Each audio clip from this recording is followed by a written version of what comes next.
Stop relying on motivation. Honestly, the best thing you can do for training in the gym, alright, and for turning up to the gym. So this is what will happen, alright. There'll be a reaction. So I'm talking about the very beginning, right, when you've all signed up. You'll have seen something on Insta, or you know somebody and you've signed up, right? So you've done the reaction, right? You'll then make a plan. I'm going to turn up to training 3 times a week, blah blah blah blah blah, alright. And then you'll start the plan. Amazing. Absolutely amazing. All right, you'll feel bloody awesome. I'm not saying you're going to complete your training within the first 3 months, but you'll feel pretty awesome because you're moving your body and you're lifting weights and you've met all these new people and it's fun and it's cool and it's everything, right? And you'll feel awesome. And then you'll get a hiccup, right? So you'll either get a lack of motivation, right, or a wee hiccup that's going to throw a spanner in the works. So it could be something as simple as a shitty night's sleep. So you wake up in the morning, you've had 4 hours sleep, so you just patch the gym.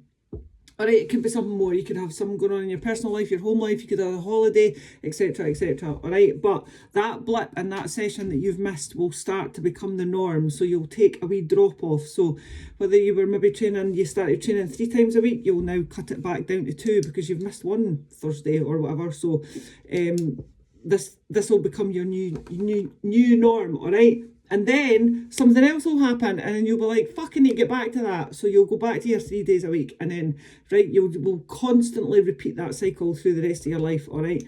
If you're lucky enough, you will repeat that cycle. If it gets worse, you will stop training, all right? You'll stop doing your pre-bed routine. You'll stop being aware of your food, etc, etc, all right? It's a slippery slope and it's very easy like that.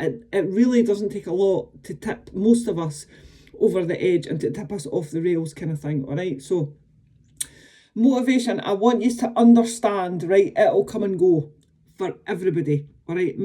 Motivation actually sucks, right? It is completely random and you can never manage to hold on to it all the time, all right? And this happens to everybody. Anybody that tells you they are motivated all the time to get out their bed and go to the gym is talking pish, all right? I struggle also with motivation, all right?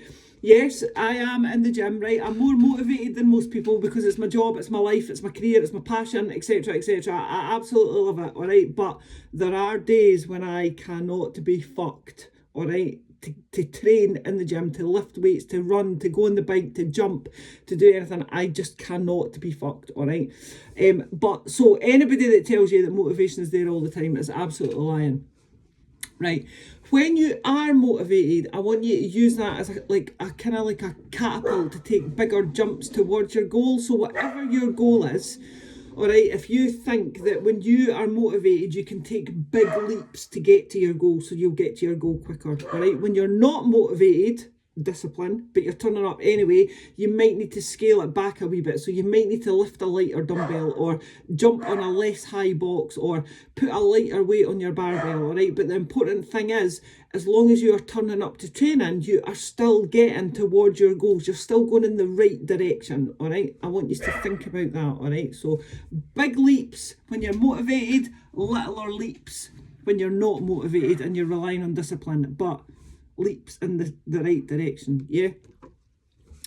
When it drops, right, so when your motivation drops, you need to have a think about why. So like I said, it could be anything. It could be you had a shit night's sleep the night before, right? So like it's one night, right? Come to the gym, get your motivation, all right? Speak to the ladies, do your shit, have an extra fucking cup of coffee, right? And just get through your day. Get an early night planned, get a wee bath, get an early night planned, all right? It will make you feel better coming to the gym, all right?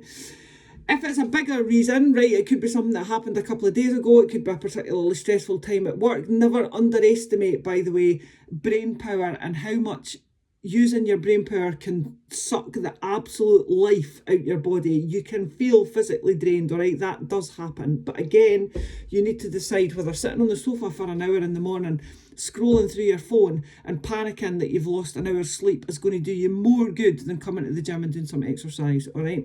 Self-manage your day accordingly. That goes back to the sleep and the coffee comment, right? Have an extra cup of coffee, go and buy a Red Bull, just do whatever you need to do. If you're lucky enough to schedule a nap and have a wee nap, just do whatever you need to do, but be sensible, all right?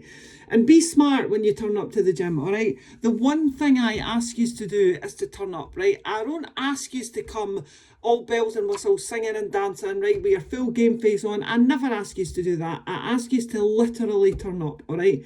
Be smart.